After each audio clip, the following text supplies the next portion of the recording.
you laughing at my eyebrows? Yeah, you got the silly faces out of the way first. And then just brought them into the live. Yeah, hello. Hi. We're here. It's been a while. We're not used to being live anymore, so not that I think we ever got used to it. I think we still did the stupid things. But, so there's more of that to come. We were just doing stupid things off camera in between, and now we do them on camera exclusively. I wish that was true. So, why are we here? Because you said that we should. Yeah. It was voluntary. But yeah, we're here to talk about. Sorry, that's really loud. That's going to be so loud on camera. It's chocolate. Okay, I've done the loud bit.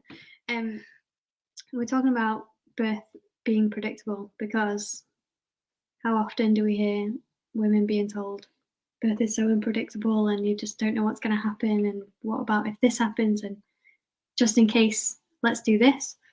And we lose sight of the fact that birth is a normal bodily function and it's very predictable when it's left alone, like our other bodily functions.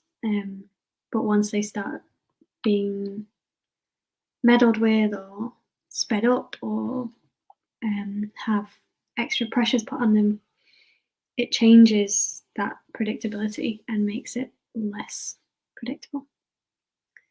That's the general gist. That's why we're here. Is there any chance that the envelopes are over the mic? I don't know where your mic holes are. Oh, I don't know. It's possible to leave a brief comment to say you can hear us or not hear us. That'd be helpful. Oh, that was a bit extreme. It was very jolty. Right. What are the? What would you say? We don't have any notes for this. Usually we have notes of things that we'd like to say, and we want to keep it half an hour max. Which we're rubbish at doing. Yeah, especially even when we have notes. So all we know is the title, and that we'll probably, thank you, Danielle, Yay. and probably that we're going to end up talking about poop. Always. So what are the? When you say birth is predictable, what do you mean? I mean that it doesn't mean that birth is, always this linear process that things happen in a certain order, but it's that we know that birth needs really basic things to go smoothly. And what we mean by smoothly is that a woman is in labour, able to follow her body's cues, her intuition, and that everything that's going on inside her body is working towards bringing a baby out of it, and that is the most likely thing to happen in the end.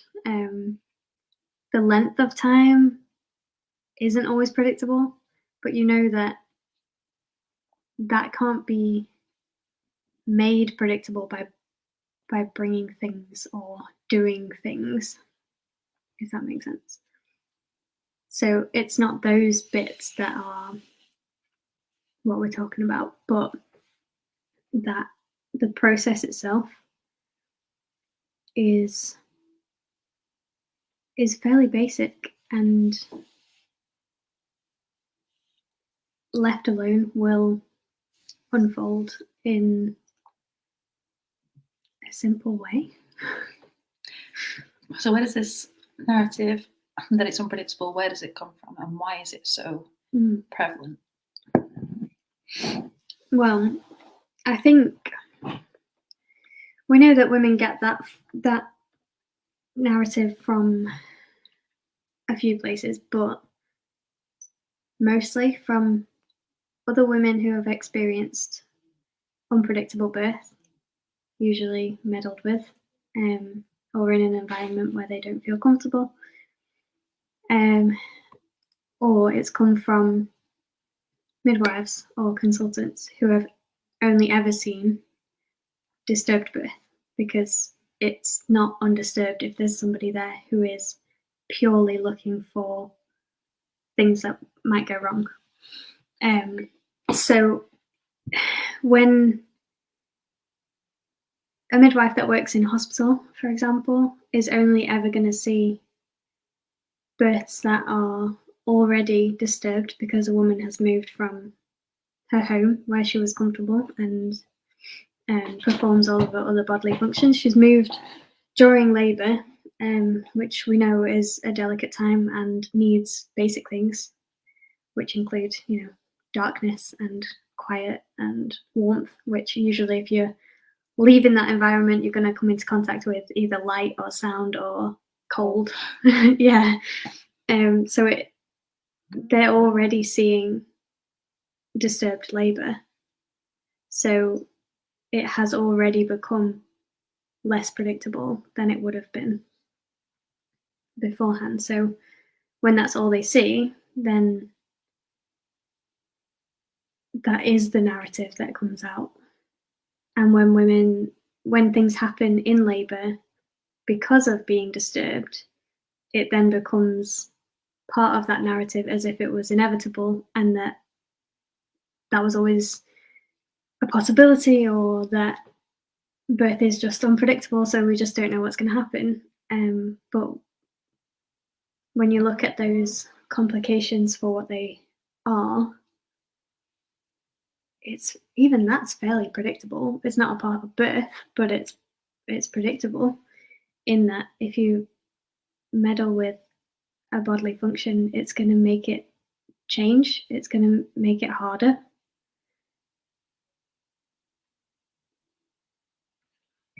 And then that unfolds in a predictable way in hospital. Yeah. If a woman comes to us and says, "I've had a traumatic birth, can we talk about it?" We already know what she's going to say, and it's some variation on what the woman before her and the woman after her had said. It usually starts with, "Well, I went for a growth scan," and then it's just a cascade of interventions because the growth scan itself was an intervention. So, but we know what comes of that. We know where they are trying to get the growth scan to lead, and we know the interventions that come afterwards, and so do they. But they don't say, "Hey, do you want to come to a growth scan? You could find out this thing, and this information might lead to us infringing on your rights or your options further down the road." They don't say, "This growth scan is going to put your home birth at risk. It's going to make it less likely, not because we have any less duties to support you, but because it's gonna scare you, or we're gonna scare you." Like, they don't say that.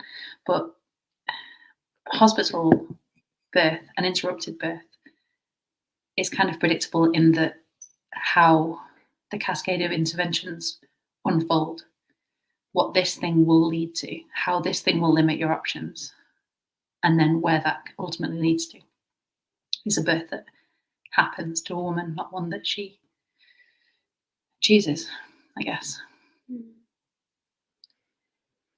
The unpredictability thing. So why is it always said that birth is unpredictable in a bad way? I know that isn't something that we probably thought about talking about, but why is it that birth is unpredictable, so therefore we have to measure it? If something's unpredictable, you can't measure it. Yeah. You can't accurately measure it and record it because it's unpredictable. So I think that we've invented timescales and measurements and scales, and all of the interventions are stuff that were invented, and that's not necessarily a good thing. You can't measure a normal bodily function. You can set the scene so that it happens more easily. But imagine, here we go. Imagine we're only 9 minutes in. I can't believe it. So imagine that you get the urge to go to the toilet and you go to the toilet. It's fairly predictable. There's some things that you can't control about what comes out. Actually, maybe you can, depending on what you put in. Oh, thanks for that. Yeah. I mean, sometimes, maybe you have a certain kind of takeaway and you know that the next day you're going to pay for it. but you kind of have an idea. You get the urge, you have an idea. You set the scene, you shut the door, you make sure there's toilet roll. Like, those are the things that are in your control. But if it was routine that somebody... Come on. If it was routine that somebody busting on you and went, how's the poo going?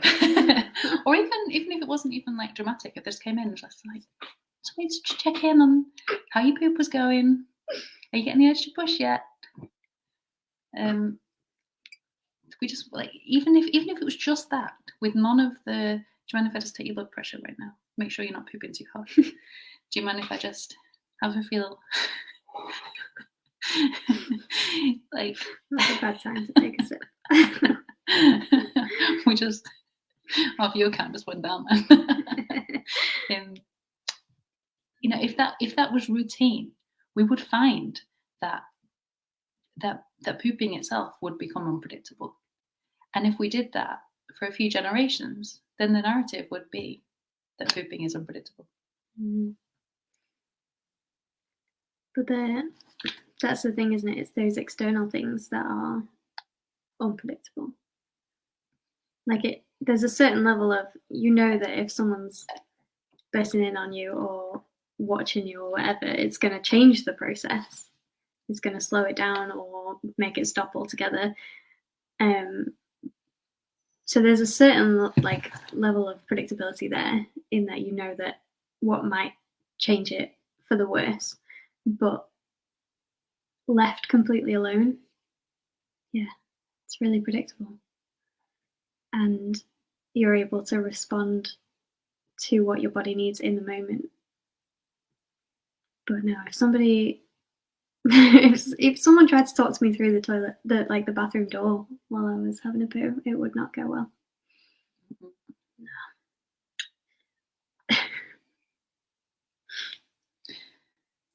So the narrative is that birth is unpredictable. Do you think part of that narrative comes from the fact that normal birth is not the baseline? It's not what we're working from. It's not what the benefits and risks of interventions are based on. Mm-hmm. Yeah, because everything, even the statistics that we have to try and weigh up those things, the benefits and the risks, they're all from disturbed birth. It's not data from birth that is left alone, predictable birth. It's not from those births, so it makes it much harder to interpret that data and use it to make decisions. And then when you don't see the full picture of why certain things are more likely when there's something that's being presented as there's a high risk of this happening, they don't talk about it in terms of, well, is there a high risk of it happening in hospital or after an induction at home? Like, what's the difference there, and what's the chance of it happening in a predictable, undisturbed birth? And there's very little data to go on there. Maybe because it's very unlikely.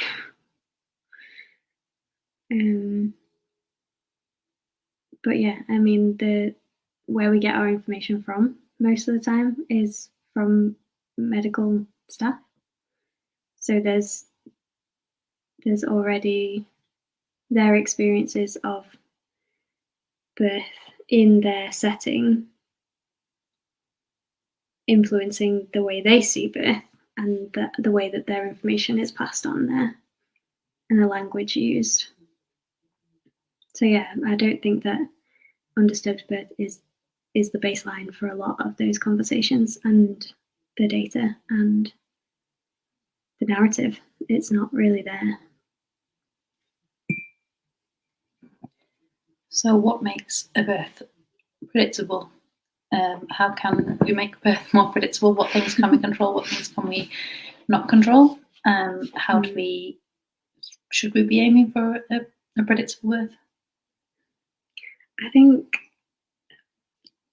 I mean, there's bits of birth, like we said before, like the length of labour or the time of day or when your waters break or if they break at all. Like these things aren't, it's not like it's the same in every birth. So it's not, you can't necessarily predict those things, but you know that they're part of the process. And the things that you can control mean that whichever order in which things happen or however long you're in labour for, you know that you're still able to tap into your instincts and listen to your intuition and not be disturbed by external things because they're the things you can control. So controlling how you meet the basic needs of a woman when she's in labour. So keeping the environment dark and quiet and warm and safe. And part of that is the people who are present. If you're having people in your birth space that will make it more unpredictable because you don't know what they might say or you don't know what fears they're bringing or what they might want to do, they're the things that you can control by deciding who to bring in. And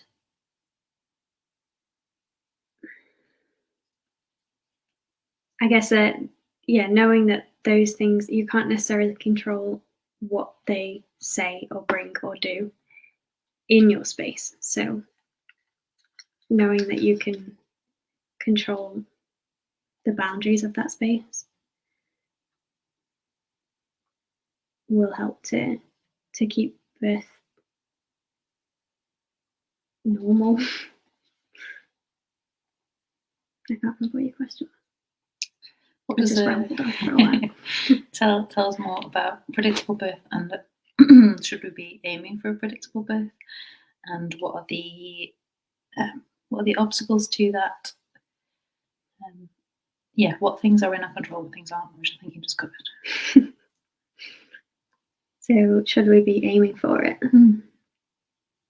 I think, I don't know, because I don't think that I suppose if you think of predictable and it brings up like a very linear labour in a specific time frame, then that isn't necessarily helpful because labours are different and women are different and sometimes it takes longer and sometimes it's super fast. And it's not about trying to control those things, and that not controlling those things is part of what keeps birth safe and normal.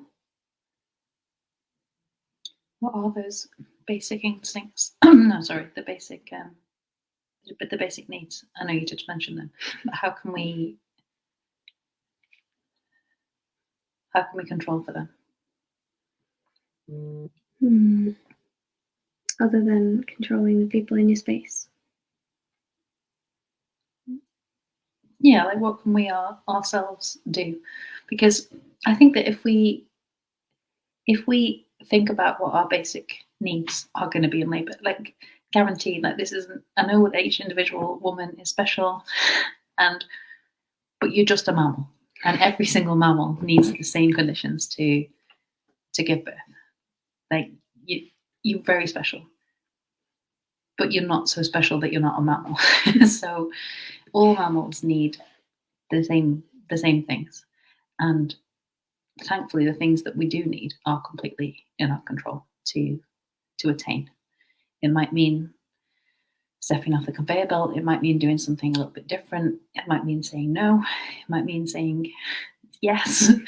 It might look a bit different, to individualize, to incorporate how to get your basic needs met. But once you have met them, you can safely, once you know how you're going to meet those needs that you're going to have when you're in labor, then it will be, you can let your birth be unpredictable. You can let it take its time or be fast. You can, if you set the scene to be able to do what it is that your body needs to do, then I don't know, I just think that's really key. Like, because you can't say it's going to be this long and my waters are going to go at this time and this is when my kids are going to wake up, and like, there's so many things that are outside of your control. But if you know how to meet your needs, if you have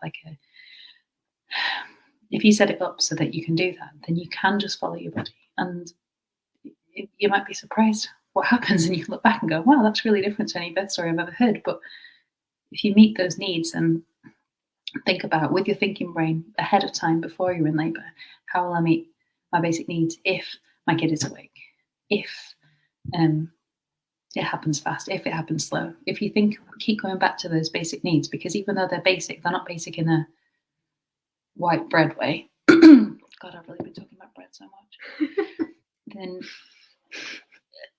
then you can meet them, if you think about how to meet them in different situations. No, sorry, so they're basic in that they are not like, they're basic in that they're essential. They're not the cherry on top if everything else is going well and if everything else is going to plan.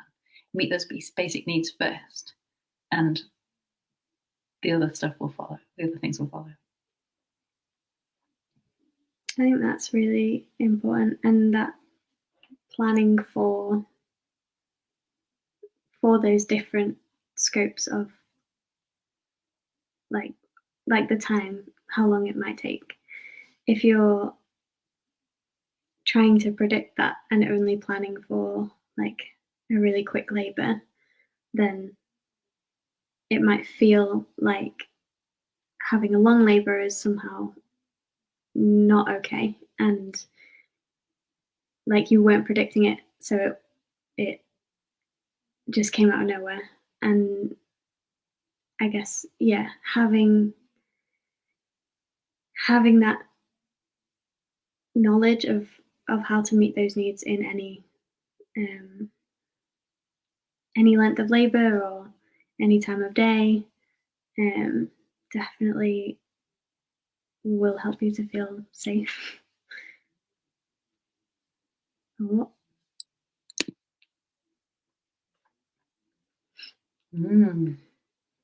I believe that's called a self-fulfilling prophecy. Evidence suggesting their birth is predicted to go wrong.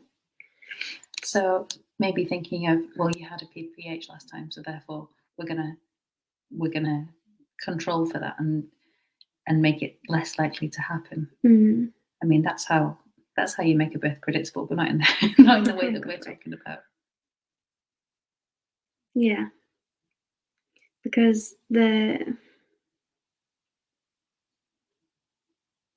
what I was going to say. But yeah, I think part of that is the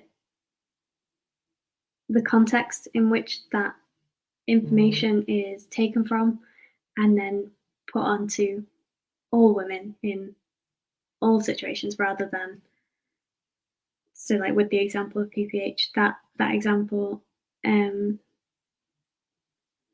difference between how often that happens at home at an undisturbed birth or in hospital after an induction, there's a big difference in information there, but it's not presented in the same way. So it's made to sound like it's this thing that could just happen and then isn't put in any kind of context. And that happens a lot with various different examples, like big babies getting stuck, or we had to have a cesarean last time. Yeah. And not looking at the reasons why and what led to that. So what advice do you have for those women? You're asking all the questions. Damn it, you noticed. Yeah. Advice for those women. I guess questioning where that information is coming from and in what context and what makes that thing more likely to happen or less likely to happen. It's hard to find, I guess, data on how likely those things are to happen in undisturbed births because they are less documented, I guess. So sometimes it's hard to find, but coming back to the basic needs and knowing that birth is a bodily function that cannot be helped, it can only be hindered. And if your basic needs aren't being met, then the chances of something going wrong are much more likely. I don't know if that will answer the question. What would your advice be? My advice is to sit here and pose questions to you so that you answer them. No way.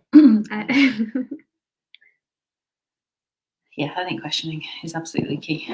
So if you have an obstetrician who says, well, I'm going to book you in for a cesarean because you had a cesarean last time and it was failure to progress, so your uterus hasn't changed, we're just gonna book you in and just go straight to it.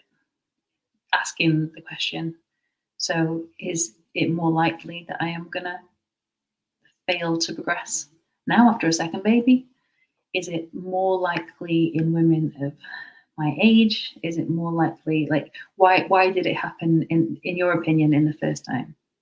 So, and what things are different now? What things can I do to be different? But you're not going to get those answers from an obstetrician because they've never seen a normal birth. So you're not going to, and because the baseline isn't a normal birth. Like if you said, well, what would happen if I completely scrapped your advice and went to give birth in a field or in a cupboard or under my bed? They're not going to say, oh yeah, good point. Like maybe it was the interventions that got you to the situation that led to the emergency. Like they're never going to say that. So you can get one piece of the puzzle there, you can get one perspective, but if you let that be your only perspective, then you're going to end up with a medicalized birth because you've only got the medicalized reason. And in a normal birth, there is as much input necessary from medics as there is florists and engineers and carpenters. It's not, and again, if you just meet those basic needs, it's very unlikely that you will need medical involvement. But that isn't, but from the medical perspective, then warmth is important, but not a feeling of privacy, not a feeling of familiarity, not a feeling of, I mean, your temperature is important to them. That's something that we'll measure, but not in terms of, do you feel warm and lovely and safe and cared about and unobserved? So those basic needs don't factor into their approach, to the detriment of all mothers everywhere. Because it's so easy to meet those basic needs.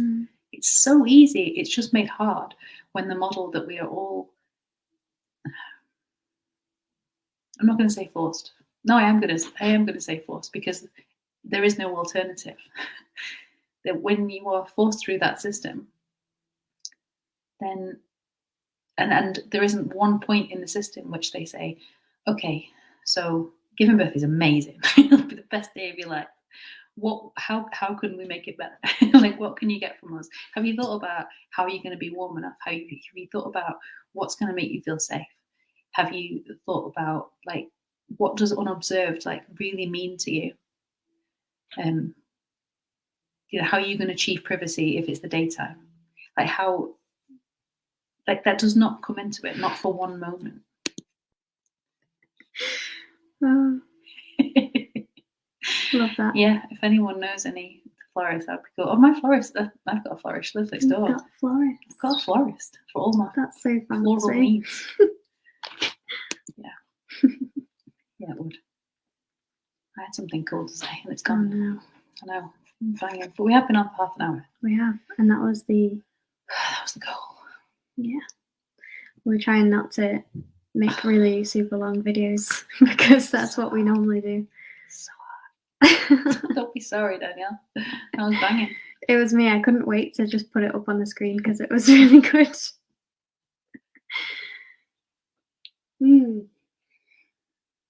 I think that I know we're wrapping it up, right?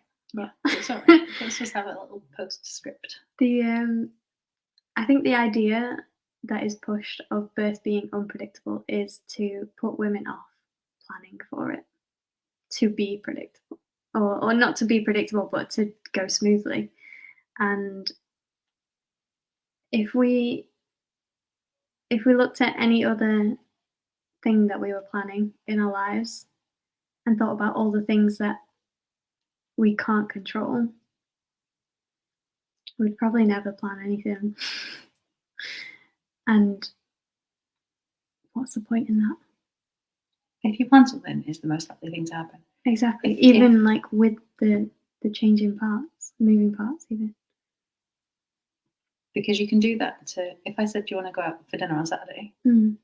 If you could go, yeah. I'll think of how I'm going to get there. I'll reserve a table. That makes it the most likely thing to happen. Mm-hmm. Yeah, your car could break down. Yeah, they could have double booked your table. Yeah, they could be closed that day. Yeah, you could get food poisoning. But yeah, if you factored in all of these things, all of these unlikely things, of course it would put you off. Mm-hmm. So I would just be wary of anyone that tries to tell you that birth is unpredictable. If it's a woman whose birth didn't go the way that she'd hoped, then I understand why that is. She is trying to process what happened to her, and we naturally use other people to process. And I've got endless empathy for a woman in that situation. But if it's someone who is banking on that making a difference to your plan, and if your revised plan would make their lives easier, then tell them to do one. The end? It's a good one to end on, I reckon. You just wanted to say do one. Yeah, I did. I was hoping you'd say it, but you didn't. No. Yeah, I have so many opportunities in my life. Okay, well, let's do another one again soon. Yeah, cool. We're wrapping it up before 40 minutes. That's pretty good. Yeah.